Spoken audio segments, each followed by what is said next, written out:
पूछेगा भी नहीं। कौन इनकी खबर। इतना जुल्म इस कौम से, इतनी ज्यादती, और आराम से लिखकर लोग गुजर गए कि ये 70 लाख है, इनका दर्द तो समझो, तकलीफ तो समझो। 7 फुट का सोना जवान और नशे का आदी है तो किसी नाली में पड़ा हुआ है।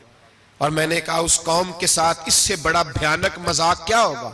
कोई दानिशवर था बड़ा जालिम, उस जालिम से कोई मशवरा लेने आया, उसने आके कहा तू बड़ा जालिम है, बड़े कड़वे मशवरे देता है, मेरा एक दुश्मन है, मैं उससे बदला लेना चाहता हूं, मेरा दिल करता है उसका बच्चा कत्ल कर दूं ताकि वो तड़पे।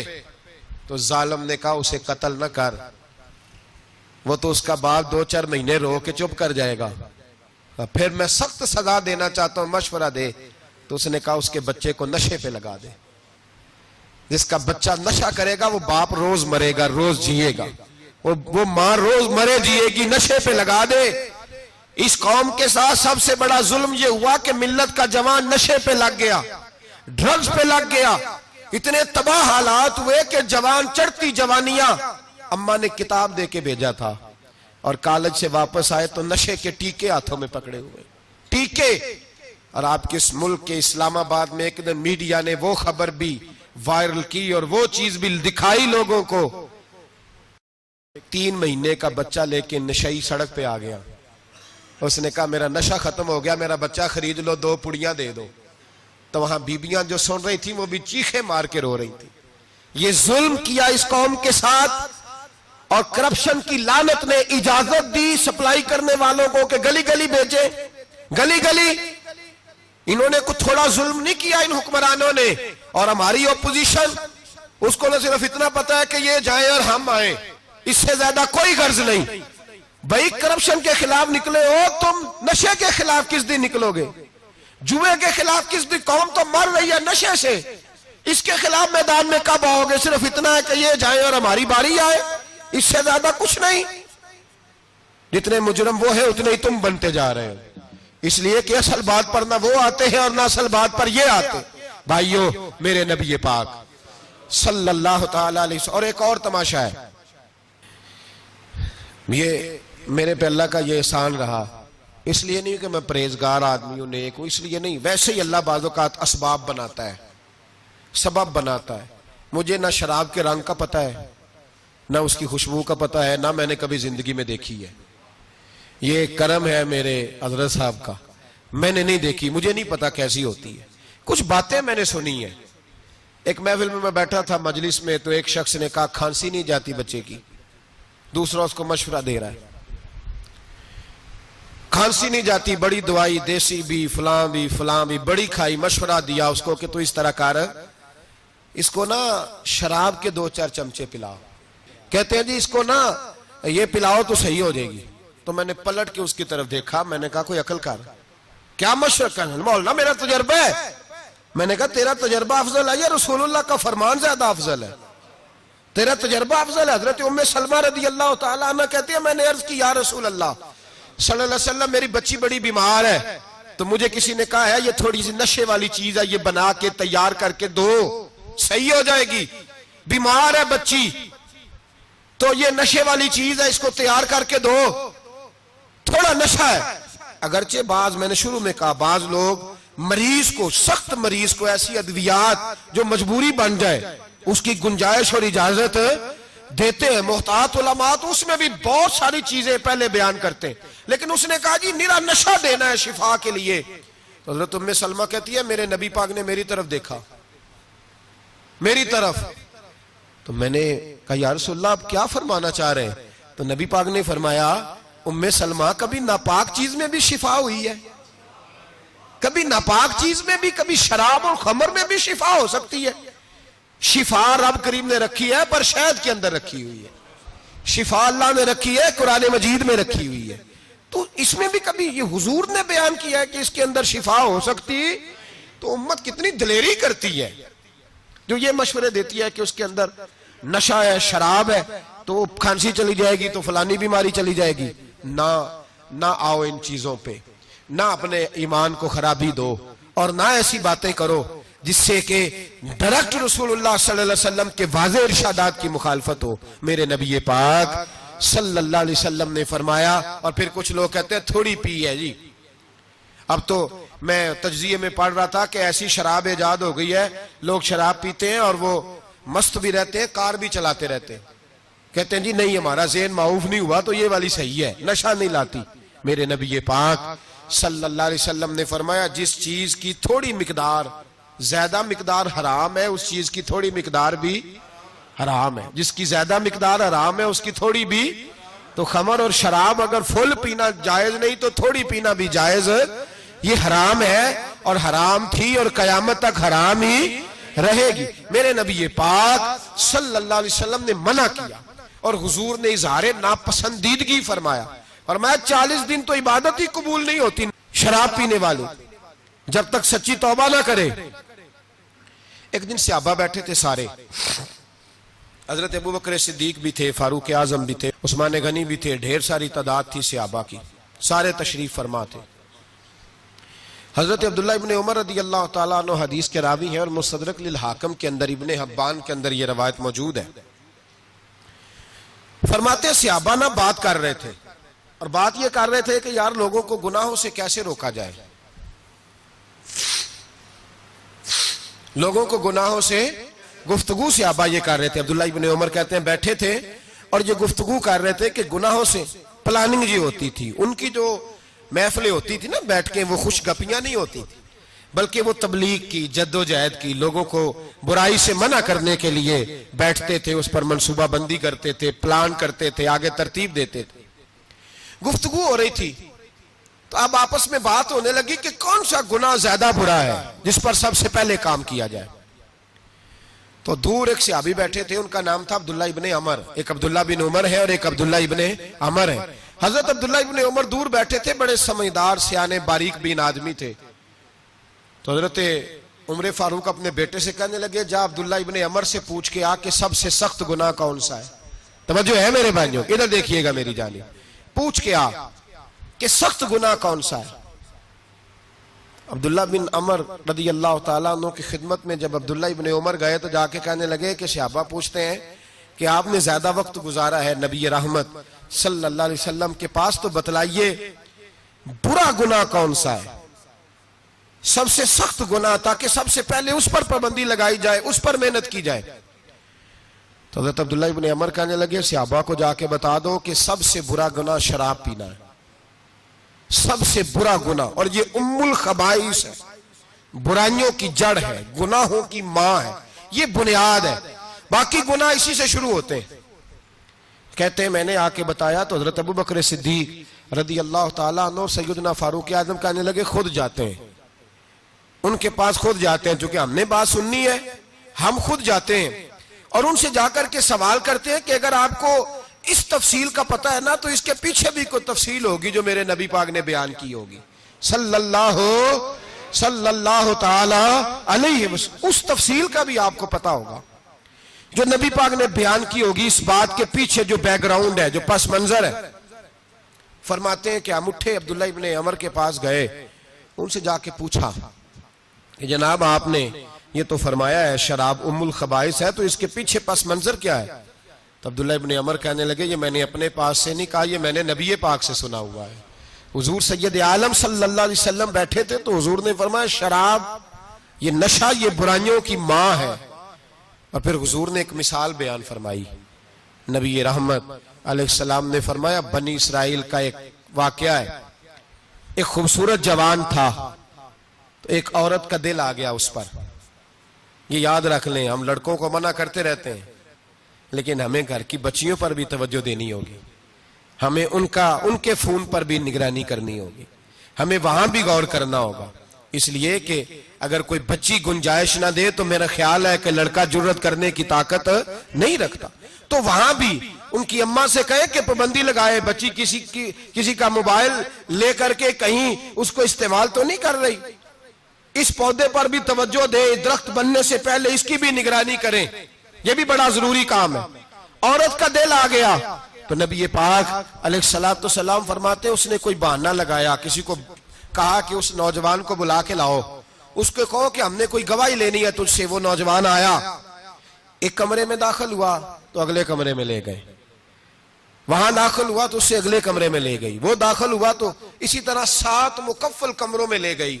मेरे करीम रसूल मेरे महबूब पाक अलैहिस्सलाम फरमाते हैं, सहाबा को समझा रहे हैं मीठे लबो लहजे में, फरमाते हैं जब सबसे पिछले कमरे में ले गई तो एक लड़का बंधा हुआ था वहां रस्सियों से, शराब का प्याला पड़ा हुआ था।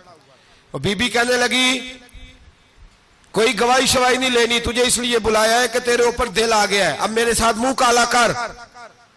तो वो जवान कहने लगा नहीं, मैंने अपने नफ्स को पाक रखा हुआ है, मेरी नजर भी पाक है, दिल भी पाक है, और उसकी बरकत यह है कि रब ने मेरी रूह को भी पाक रखा हुआ है, तो मैं ये हरकत नहीं कर सकता। पाक लोग पलीत कामों की जानिब तवज्जो नहीं करते, मैं ये हरकत नहीं कर सकता। इकबाल ने अपने बेटे को दुआ दी थी, उसने कहा था हया बाकी नहीं है जमाने की आंख में, खुदा करे कि रहे तेरी जवानी बेदाग, खुदा करे कि रहे तेरी जवानी बेदाग। कहा मेरे साथ मुंह काला कर, उसने कहा मैं नहीं करता। कहने लगी चल फिर इसको कत्ल कर, इसको मैंने बांधा हुआ। उसने कहा मैं कत्ल क्यों करूं, मेरी क्या दुश्मनी है। कहा फिर शराब पियो, कहा मैं शराब भी नहीं पीता। तो कहने लगी अब तो मैंने तुझे अपने चुंगल में फांस लिया है, अब तू यहां से बच के जा नहीं सकता, और अगर तू बाहर जाएगा तो मैं शोर करूंगी, लोग जमा करूंगी, इसने मेरी इज्जत आबरू पे हाथ डाला है, तो तू बच तो नहीं सकता, एक काम तो करना पड़ेगा। महबूब फरमाते उस नौजवान ने सोचा कि जिना भी बहुत बड़ा जुर्म है, कत्ल भी बहुत बड़ा गुनाह है, चलो अब मजबूरी है तो शराब पी लेता हूं। लेकिन वो समझा ना कि शराब तो बुनियाद है। उसने एक प्याला जो पिया, कहने लगा एक और दे दो, दूसरा पिया तो कहने लगा एक और दे दो। अब 3 प्याले 3 बोतलें शराब जो पी चुका तो खुमारी चढ़ गई। अब उस औरत के करीब जाने लगा कि मैं तेरे साथ जिना करूंगा। उसने कहा जब तक मैं करीब नहीं आने दूंगी जब तक तू इसे कत्ल न करे। उसने उसे कत्ल भी किया, जिना भी किया। तो महबूब फरमाने लगे ये कत्ल और जिना जो हुआ है तो ये शराब की वजह से हुआ है। गोया शराब वो जुर्म है जो कत्ल भी कराएगी, जो जिना भी कराएगी। और अगर आप नशई को देखें, अगर आप शराबी को देखें, तो क्या वो डकैतियां नहीं करता फिरता, वो चोरियां नहीं करता, वो अपनी ही मां का जेवर नहीं बेच आता, वो अपनी ही बहन का पड़ा हुआ जहेज नहीं बेच आता, वो अपने ही घर में डाके नहीं डालता, वो अल्लाह के घर मस्जिद में आकर के चोरी नहीं करता। वो सिर्फ इसलिए करता है कि ये नशा, ये शराब, ये मां है गुनाहों की, ये जड़ है। मिल्लत के लोगों याद रखो, इस उम्मत, इस पाकिस्तान के साथ जहां बहुत सारे जुल्म हुए, वहां बड़ा जुल्म यह है कि बहुत बड़ा तबका जवानों का नशे का आदी है। वो नशा इन्हें इश्क मजाजी और औरतों के इश्क की जानिब ला रहा है। वो नशा चोरियां करा रहा है, कत्ल करा रहा है, डकैतियां करा रहा है। बहुत बड़े जालिमों ने बहुत बड़े हाउस बनाए हुए हैं जिनके अंदर शराब फराम की जाती है, नशा दिया जाता है। मैंने तो ऐसे ऐसे लफ्ज सुने कि इलेक्शन के दिनों में वोट लेने की खातर सियासतदान इन्हें नशा फराम करते हैं, इन्हें बांध के रखते हैं, रोज तुम्हें पुड़िया मिलेगी, वोट हमें डालना। इतना जुल्म, इतनी ज्यादती, इतना जबर, एक इंसान के साथ खेलना। लौट आओ, पकड़ो इनका दामन, अपने घरों को बचाओ, अपने दोस्तों को बचाओ। जागो जागो उम्मत के लोगों, जागो। मेरे नबी पाक सल्लल्लाहु अलैहि वसल्लम के कलमा गो लोगों को बचाओ। इन पर अगर सख्ती करनी पड़ती है तो करो, प्यार करना पड़ता है तो करो, मेहनत करो, जद्दोजहद करो। एक सहाबी थे नहीमान बिन अब्दुल्ला, क्योंकि अरब के लोग शुरू से शराब पीते थे, हराम नहीं, बाद में हराम हुई। एक दिन गलती हो गई, शराब पी ली, फिर से भूल गए। अब किसी ने पर्चा नहीं कटाया, मुखबरी नहीं की, शिकायत नहीं लगाई। जब नशा उतरा तो खुद ही ख्याल आया ये मैं क्या कर बैठा हूं। खुद एहसास, तो एहसास भी नहीं ना होता। दौड़े आए नबी पाक की बारगाह में और आके हाथ बांधे, या रसूल अल्लाह सल्लल्लाहु अलैहि वसल्लम मुझे पाक कर दे। आका और रोते जा रहे। हुजूर ने सहाबा से कहा देखो इसके मुंह से शराब की बदबू आती है। क्या हुजूर आ रही है? मां ज्यादा प्यार करती है या रसूल पाक? बाप ज्यादा प्यार करता है कि नबी पाक?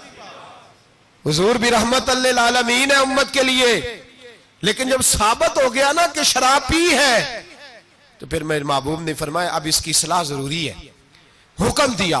और जब बात की तो जाहो जलाल के आलम में की, रोब और दबदबे, फरमाया ले जाओ बाहर, सुतून से बांधो, कोड़े मारो। हजरत अबू हुरैरा कहते हैं उसे कोड़े लग रहे थे, कोड़े। तो मेरे नबी पाक अंदर बेचैनी के आलम में टहल रहे थे, कभी इधर जाते कभी उधर जाते, कभी इधर आते कभी उधर। या रसूल अल्लाह सल्लल्लाहु अलैहि वसल्लम आप उसके लिए ये कर रहे, तो शराब पी के आया है।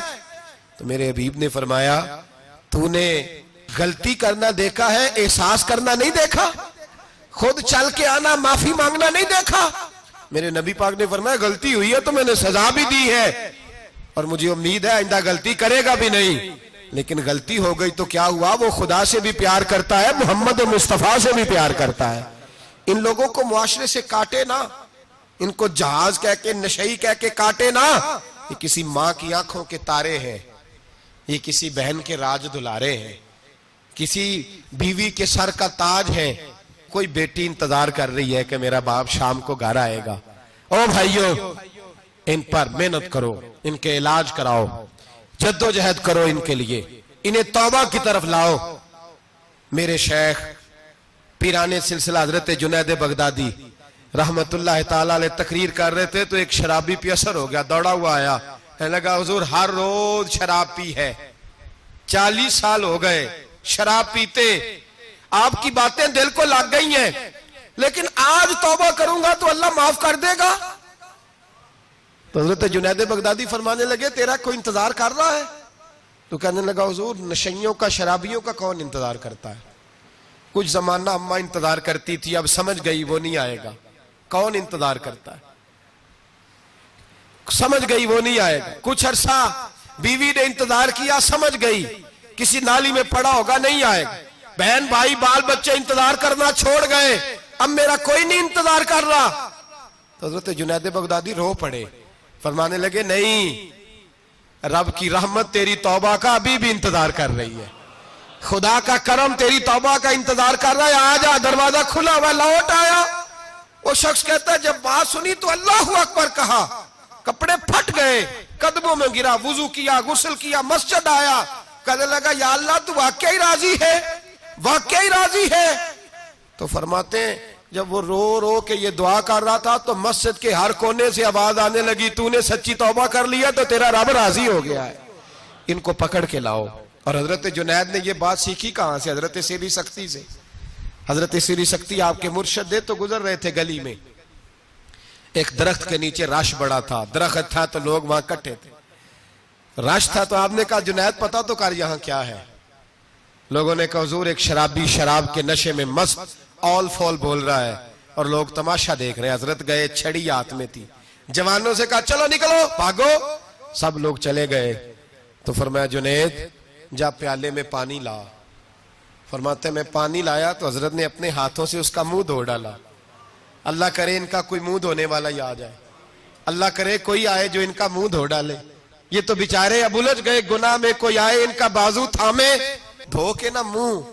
तो रब करीम के वली की आंखों में आंसू आए और कहने लगे अल्लाह मैंने मुंह इसलिए धोया है कि जितने लोग शराब की बू सूंघेंगे इसके शराबी होने पे गवाह बनेंगे। चलो अब मुंह धोया है, कोई बू तो नहीं ना सूंघेगा और लोग तो गवाह ना बनेंगे कि शराबी है। और फिर रो के कहने लगे ए अल्लाह जो मेरी ताकत थी वो मैंने कर दिया, अब जो तेरे कब्जे में है तू भी रहमत फरमा।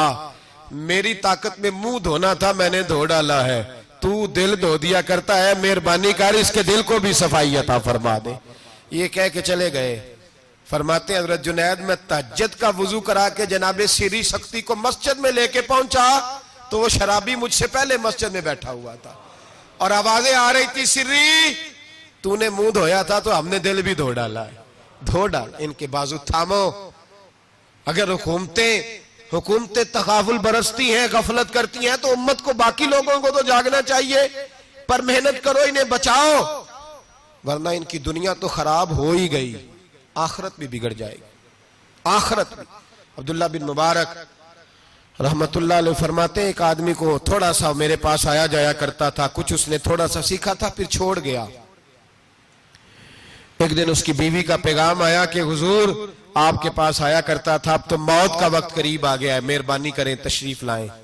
तो अब्दुल्ला बिन मुबारक फरमाते हैं मैं उसके घर गया तो उस पर सकरात का आलम था, सकरात मौत तारी थी। मैं समझ गया कि अब इंतकाल कर जाएगा। तो फरमाते मैंने उसके पास कलमा पढ़ना शुरू कर दिया, ला इलाहा इल। जब किसी के पास जाए ना मर्ज़े वफात में तो उसे कहना नहीं चाहिए कलमा पढ़, क्योंकि उलमा फरमाते हैं कि उस पर तो मौत का सकरात की सख्ती है। हो सकता है आप कहें तो उस परेशानी में वो कह दे मैं नहीं पढ़ता, तो उसके लिए बड़ी मुसीबत खड़ी हो जाएगी ये लफ्ज कह के। तो आप इस तरह करें, जब जाएं तो उसके सामने जाके क्या कहें, कलमा पढ़ना शुरू कर दे, पढ़ना शुरू कर दे, ला इलाहा इल्लल्लाह, ये आवाज देनी शुरू करें, वो भी आपको देख के पढ़ेगा। तो हजरत अब्दुल्ला बिन मुबारक कहते मैं गया तो उस पर मौत तारी थी। मैंने उसके सामने ना बुलंद आवाज से कलमा पढ़ना शुरू कर दिया। तो वो सारी बातें करता, लेकिन जब वो कलमा पढ़ना चाहता ना, ला इलाहा इल्लल्लाह मुहम्मदुर रसूलुल्लाह सल्लल्लाहु अलैहि वसल्लम, उसकी जुबान से निकलता नहीं था।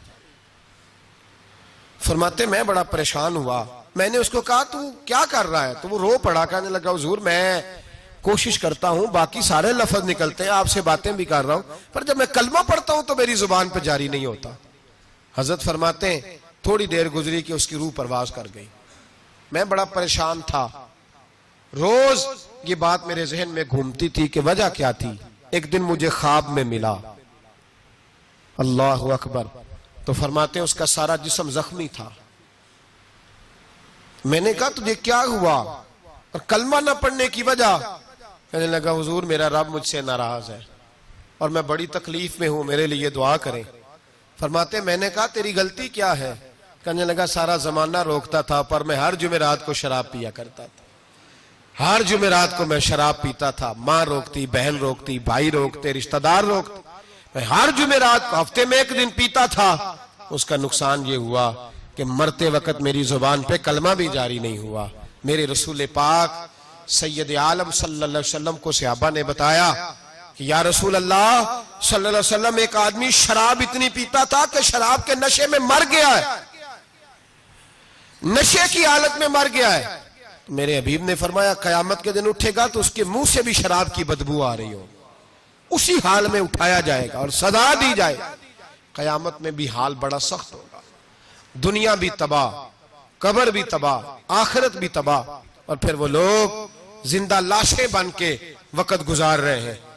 इजहारे बेजारी करें, हमारे यहां तो फैशन है, फैशन है। और शराबियों की दोस्ती, जालिमों के साथ जराने, हमारा आना जाना, प्रोटोकॉल देना, हमें पता होता है कि कौन कितना शराबी है, हमें पता होता है। सोशल मीडिया पे रोज वीडियो आती है, रोज शोर उठता है, बड़े बड़े शराबी कबाबी इस मुल्क की बागदौड़ संभाले हुए हैं, पर हमारे तो जराने हैं ना, इसलिए कि हमें भी थाना कल्चर को परवान चढ़ाना है, हमें भी जरूरत पड़ सकती है, झगड़े में थाने ले जाना पड़ता है, तो क्या करें, जराने रखने पड़ते हैं। हजरत इमाम शाफी फरमाया करते थे जिसने दोस्ती रखी शराबी से और राजी हुआ उसके शराब पीने पर, अल्लाह कयामत के दिन उसे भी सजा दे। हुक्म यह है कि उसे समझाओ, बहलाओ, कायल करो, सख्ती करो, दोस्ती तोड़ो, फिर भी बाज ना आए तो रुख मोड़ जाओ, फिर उसके साथ ताल्लुक रखने की इजाजत नहीं है मेरे भाई। और हमारे यहाँ तो ये चौधरी और वडेरा और सिपा सलार होने की अलामत है ना। अब ये अलामत है ना जनाब, माल आ जाए तो फिर कहते हैं वहां, और मैंने तो शुरू में कहा था, अब लोग इसको फख्र का बाइस जानते हैं। गंदगी खाने वाला बाइस फख्र नहीं होता, तो गंद खाए वो बाइस फख्र नहीं, फख्र वो होता है जिसका किरदार ज्यादा आला होता है। ये कोई अलामत नहीं कि मैं बड़े कबीले से हूं तो अब हमारे बच्चों को इजाजत है वो नशे करते फिरे, शराबें पीते फिरे, मौज करते फिरे, ये कोई फख्र की अलामत नहीं, ये शर्म की अलामत है। बाप का सर आज तो फख्र से बुलंद होता है ना, माअज़ल्लाह अस्तगफिरुल्लाह, कि वो देखो जी वो शराबें भी पीता है, मूछें भी बड़ी रखी हुई हैं, बदमाशी भी करता है। पता तुझे उस वक्त चलेगा जब तेरे पांव तक आग आएगी और जब तेरा घर उजड़ेगा, जब तबाहियां होंगी, जब ये बेच डालेगा हर शय, जब ये तुझे किसी काम के काबिल नहीं छोड़ेगा, फिर तुझे खबर होगी। कुरान ने इसे नाजायज कहा, रसूल पाक ने इसे नाजायज कहा। और मौला अली की एक बात तो हरफे आखिर है, किसी ने कहा हुजूर आप शराब और नशे के बारे में क्या फरमाते हैं? तो हजरत अली कहने लगे, बहते दरिया में एक कतरा गिरे शराब का और फिर वो दरिया खुश्क हो जाए और उसकी सतह पे घास हो गए और मेरा घोड़ा अगर वो घास खा ले तो मैं उस घोड़े की सवारी भी पसंद नहीं करता। एक कतरा शराब गिर पड़े। जनाब अबू बकर सिद्दीक रदी अल्लाह ताला अन्हु से किसी ने पूछा, जाहलियत के जमाने में तो सारे शराब पीते थे, आपने कभी पी थी? तो आप फरमाने लगे, मैं वो काम नहीं करता जो करने के बाद बीवी और बहन की पहचान खत्म हो जाती, मैं वो काम ही नहीं करता। इतना गलीज काम कैसे करूं कि जो पीने के बाद यही खबर ना हो कि बीवी कौन सी है और बहन कौन सी है। मैं ये काम नहीं करता जो इंसान को रिश्तों की पहचान ही भुला दे। मैं वो काम करता हूं जिसमें इंसान का शऊर बेदार रहता है, अकल बेदार रहती है, अपनी जिंदगी को संवारे और अगर किसी जगह ये गलती है तो खरी और सच्ची तौबा करे और अगर दाएं बाएं कोई ऐसा शख्स है तो उसका बाजू थामे, मेहनत करे, टाइम दे, उसे इस दलदल और गंदगी से बाहर निकाले।